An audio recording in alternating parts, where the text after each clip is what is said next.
நான் உங்கள் ஜிக்கி பேசுகிறேன். என்ன நான் போய் பக்கத்தில் நின்றுட்டேன். அங்கெல்லாம் அந்த தண்ணி அடி கொட்டுற இடத்துலலாம் அப்படியே வழியுது.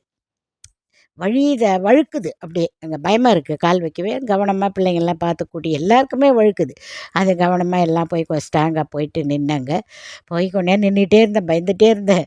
அப்புறம் கடகடன்னு இறங்கி போய் குளிச்சா சும்மா தண்ணி ஐஸுன்னா ஐஸ் கட்டி தலையில் விழுந்த மாதிரி இருந்தது. அப்படி நான் பச்சை தண்ணியிலே குளிக்கிறதில்ல, வீட்டில் வெந்நீரில் தான் குளிக்கிறோம். ஆனாலும் அந்த தண்ணி கொட்டுனது அது போய் நனையும்போது ஒரு ஒரு சில்லீர்னு இருக்குமேன்னு ஒரு பயம் இருந்தது. ஆனால் அது இறங்குன உடனே உள்ளே போய் தலைய காமிச்சிட்டு ஒரு என்ஜாய்மெண்ட்டாக தான் இருந்தது.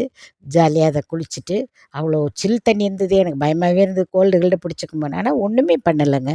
ரீசன் என்ன தெரியுமா? அந்த தண்ணியெல்லாம் மலைகளை தழுவி செடி அங்கே வளர்ந்துருக்கிற அந்த செடிகளும் கொடிகளும் அதெல்லாம் தாண்டி தானே அது வரும். தண்ணி எங்கேருந்து வருதுன்னு யாருக்கு தெரியும்?